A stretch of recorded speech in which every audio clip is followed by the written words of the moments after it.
여러분 안녕하세요. 아, 우리 종교철학 6주차 수업을 시작합니다. 조금 늦었죠. 그 대신 여러분 10월 24일까지 여러분이 이 강의를 들을 수 있습니다. 여러분 강의를 한두 학생이 꼭 늦게 듣는데요. 그러지 마시고 꼭 들어주세요. 이거 한 1시간만 투자하면 어, 거의 3시간 다 듣는데요. 시간 내에 꼭 들어주시기 바랍니다. 자, 오늘부터 우리가 지난주까지 이 종교철학 책을 마무리했죠. 종교철학이라는 것은 어떤 특정한 종교의 관점 아니고요. 기독교의 관점이 아니라 일반적인 종교들 전체를 놓고 일반적인 관점에서 철학적인 의미 또는 논리 이런 것들을 연구하는 학문이 종교철학이죠. 그러나 오늘부터는 이제 기독교 신학을 하는 겁니다. 기독교 신학에 대한 철학적인 탐구를 하는데요. 그것이 이제 바로 기독교 철학이라고 할 수 있죠. 종교 철학은 신앙을 전제하지 않지만 기독교 철학은 신앙을 전제하게 되는 거죠. 이 책을 가지고 하는데 이 책은 미국의 장로교 신학자인 웨인 그루뎀이라는 신학자가 아주 요약한 조직 신학 책입니다. 그래서 20개의 주제를 성경에 나오는 20개의 핵심 주제를 체계적으로 설명한 겁니다. 이게 바로 이제 교리예요, 교리. 교리를 독트린 또는 도그마라고 하는데요. 이제 사회적으로 도그마 그러면 굉장히 좀 나쁜 의미로 쓰더라고요. 그런데 우리 기독교에서는 도그마 그러면 우리 신앙의 토대가 되고 초석이 되는 긍정적인 의미로 씁니다. 그럼 교리의 내용은 뭐냐 하면 하나님, 그리스도, 성령, 인간, 천사, 죄, 칭의, 구원, 부활, 교회, 재림, 종말, 천국. 그래서 뭐 신론, 그 다음에 기독론, 인간론, 죄론, 구원론, 그 다음에 교회론, 종말론 이런 이제 내용들이 바로 이게 우리가 여러분이 신대원 가면 조직신학에서 배우는 즉 시스테마틱 디올로지에서 배우는 내용을 가장 아주 알기 쉽게 짧게 간추린 내용이 나옵니다.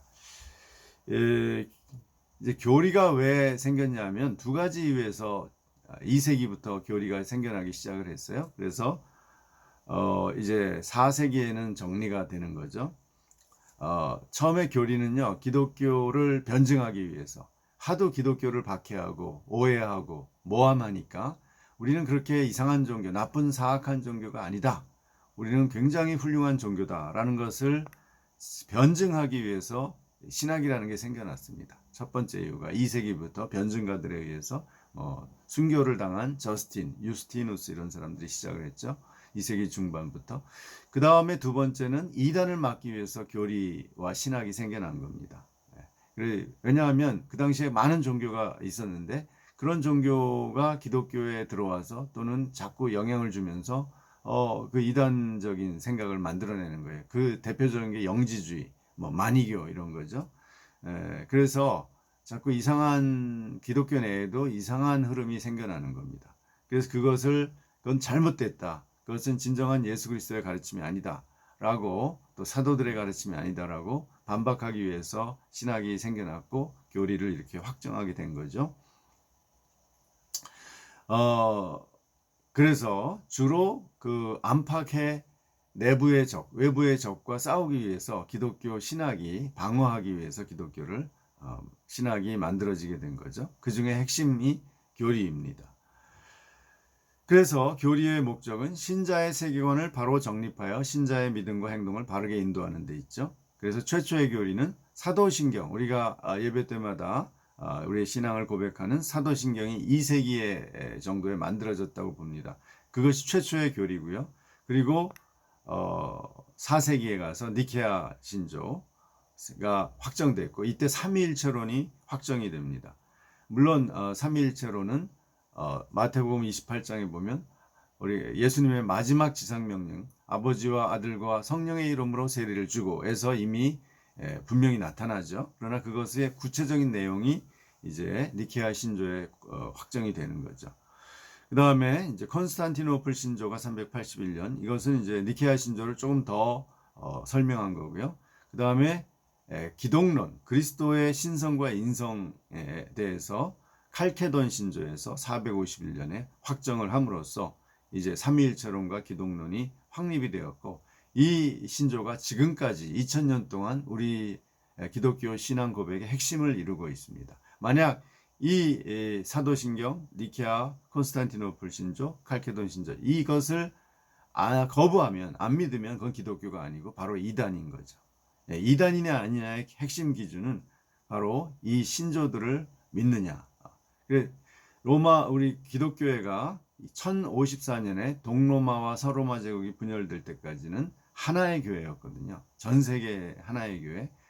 이 하나의 교회에서 같은 신조를 믿어왔고, 분열된 후에도 지금은 동방교회, 정교회와 서방교회, 로마 카톨릭교회, 또 서방교회 내에서 우리 개신교, 프로테스탄트 교회, 이 세 가지의 큰 교회의 분파가 생겨났죠. 기독교회. 그렇지만 그들이 다, 이 세 교회가 다 정통교회인 것은 바로 그 근거가 사도신경, 니케아, 콘스탄티노플 신조, 칼케돈 신조를 같이 믿기 때문에 정통교회라고 하는 겁니다. 자, 그러면 오늘 이 교리에 대해서 잠깐 살펴보고 또 이제 1강 성경에 대해서 이야기를 해보죠. 한번 교리의 내용을 보겠습니다.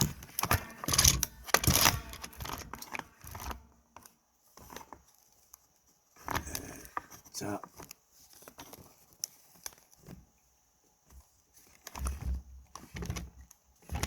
이거 어렵네요.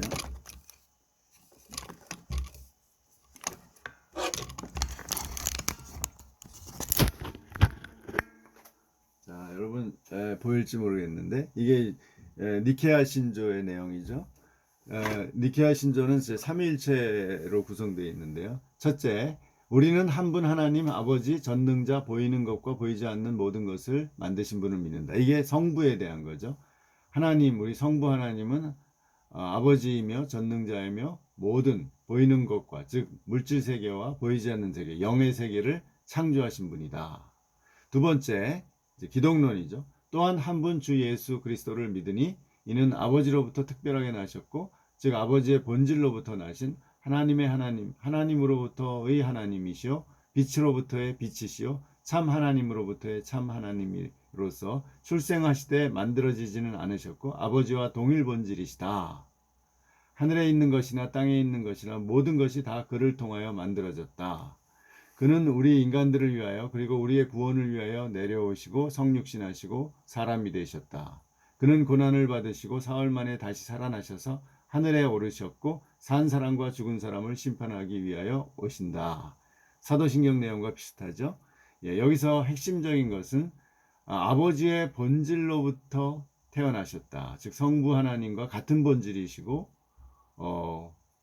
그리고 호모 우시아라고 하죠. 호모 동일 본질, 호모 우시오스. 이제 이게 그리스어로 쓰여졌거든요, 처음에. 그래서 하나님과 동일 본질이고 하나님이 만든 게 아니에요. 창조된 것이 아닌 피조물이 아닌 하나님이시다라는 거죠.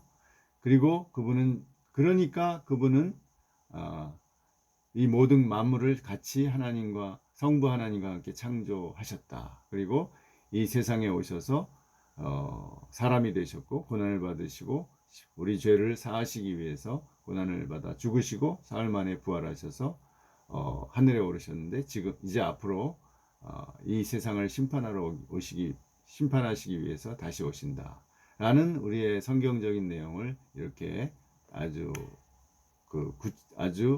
핵심적인 그런 문장으로 만드는 것이 신앙 고백이죠. 그 다음에 세 번째 성령론은 간단히 나와요. 또한 성령을 믿는다. 이렇게 나옵니다. 그러니까 성령론이 우리의 교리 중에서 가장 늦게 발전했죠. 그러니까 구체화된 내용이 성령을 믿었는데 구체화시킨 것은 교리적으로 그 후에 점점점 더 시간이 많이 걸렸다는 거죠. 그러나 다음과 같이 말하는 사람들, 즉 그는 계시지 않은 때가 있었고 그가 나시기 전에는 그는 계시지 않으셨으며 그는 무로부터 생겨나셨다고 말하거나 또는 하나님의 아들은 다른 어떤 피조물이나 본질로부터 형성되었다거나 창조되었다거나 변할 수 있다거나 달라질 수 있다고 주장하는 사람들은 을 보편적이고 사도적 교회는 정죄한다. 이것은 이제 보충 설명인데요. 예수 그리스도에 대한. 왜냐하면 그 당시에 어, 소위 예수님이 마치 천사와 같이 생겨났다. 어떤 하나님이 창조와 그러니까 하나님이 창조하시기 전에 하나님으로부터 나신 것이 아니라 하나님 그러니까 여기 이제 잘못된 생각이 뭐냐면 어떤 다른 피조물이나 본질로부터 형성되었다. 또 창조되었다. 하나님이 중간에 이 세상을 만들기 전에 예수 그리스도를 만드셨다. 그러면 이단이라는 거예요. 그런 이단들이 있었죠. 예. 그래서 이제 그것을 막기 위해서 여기 이렇게 보충 설명을 한 것입니다. 그 다음에 조금 더 내려가서 이제 칼케돈 신조에서 예수 그리스도를 어떻게 보느냐 한번 볼까요?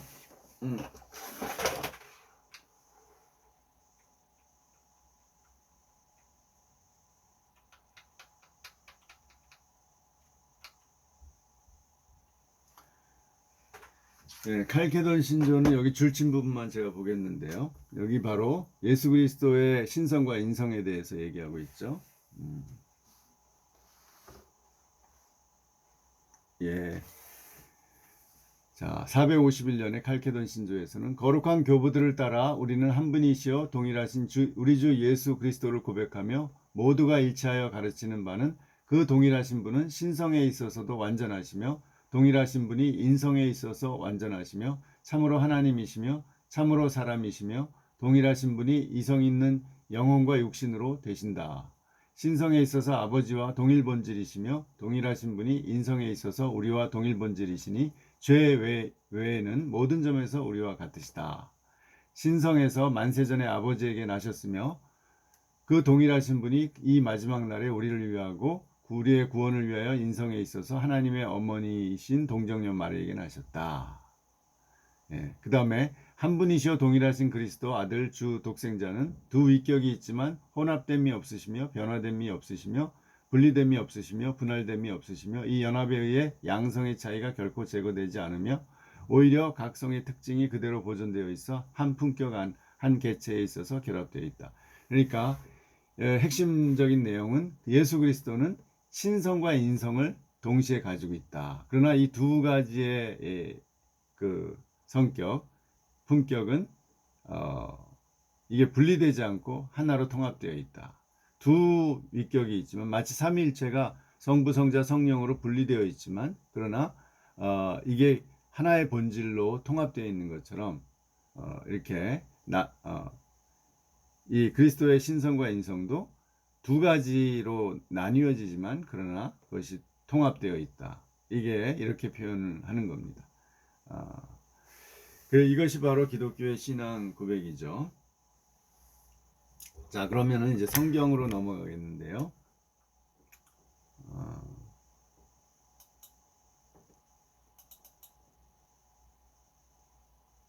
네, 우리 개혁주의 성경 해석의 원리를 잠깐 보면은요. 기본적으로 이제 솔라 스크립투라 오직 성경이 우리의 말씀, 우리의 믿음의 근거라는 거예요. 그 다음에 그것을 깨달을 때 우리가 성령의 내적 조명이 필요하다. 성령의 우리의 마음을 비춰서 깨닫고 믿게 되는 것이다. 이 두 가지를 얘기하는 겁니다. 그러니까 우리가 성경을 그냥 책처럼 읽는 게 아니라 일반 책처럼 이것은 하나님의 말씀으로 읽고 그 다음에 성령의 인도하심, 가르치심에 따라 우리가 깨닫게 되는 거죠. 그래서 우선 가장 중요한 것이 이제 성경의 충족성입니다. 성경의 충족성은 성경은 성경으로 해석을 한다 이거예요. 성경 해석에 오리 없는 법칙은 성경을 성경으로 해석하는 것이다. 이것이 종교개혁 때부터 확립된 성경 전체를 우리가 조화시켜서 읽는 겁니다. 그 다음에 두 번째는 계시의 점진성인데요. 여기 계시의 점진성은 구약은 신약을 통해 완성되기 때문에 우리가 구약을 읽을 때 신약을 통해 해석하는 겁니다. 즉 율법을 우리가 유대교처럼 율법을 지켜야 구원을 받는 게 아니라 율법을 우리가 못 지키더라도 예수 그리스도의 죄사함의 능력을 믿고 우리가 복음을 그것을 믿을 때 우리가 율법의 기준을 하나님께서 우리에게 통과시킨다. 율법의 기준을 만족시킨다라는 것을 우리 믿는 거죠. 그게 복음이죠. 그래서 우리가 율법을 다 지켜야 구원받는 게 절대 아니에요. 어느 누구도 지킬 수 없죠. 그런데 믿음으로 우리는 구원을 받고 그 율법이 우리의 성화의 하나의 기준이 되어서 그 방향으로 살아가는 거죠. 이것이 이제 구약을 읽을 때 유대교하고 달리 우리 기독교는 항상 그리스도의 구원을 통해서 해석을 하는 거죠. 신약을 통해서 구약을 해석하는 겁니다. 그 다음에 해석의 이제 순서를 구체적으로 보면 문법적으로 우선 우리가 한글을 문법으로 이해를 해야 돼요. 성경도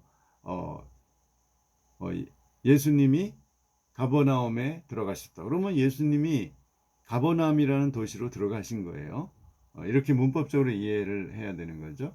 그 다음에 그 역사적 배경, 그 당시의 시대적 상황, 또 가버나움의 어떤 지정학적인 그런 위치 등등, 그 당시에 예수님이 어떤 사람들과 만났는가, 그 사람들은 지금 어떤 로마 제국의 속국으로서 그 어떤 사회적 상황 속에 살고 있나, 이런 것들을 그 사실, 팩트를 이해하는 겁니다. 세 번째로 성경 전체를 보는 신학적 이해, 그것이 다른 성경의 다른 구절들, 다른 성경과 이 성경이 66권이잖아요. 그것과 이렇게 조화를 시키면서 읽는 것이 신학적인 이해입니다. 이런 단계를 거쳐서 우리가 성경을 해석을 하는 거죠. 이런 것을 건전한 해석이라고 하는 거죠. 마지막으로 성령의 조명, 성경을 해석할 때 성령의 조명과 인도를 구해야 합니다. 그래서 우리가 성경을 보고 이렇게 믿어지잖아요. 그것은 우리가 그냥 주관적으로 믿는 게 아니라, 주관적으로 이해한 게 아니라 성령께서 우리의 마음에 빛을 비추어서 우리가 그것을 믿게 된 거죠. 성경 내용을. 예. 그러면 책의 내용을 조금 더 설명을 하고 마치겠습니다. 성경이란 무엇인가 제1강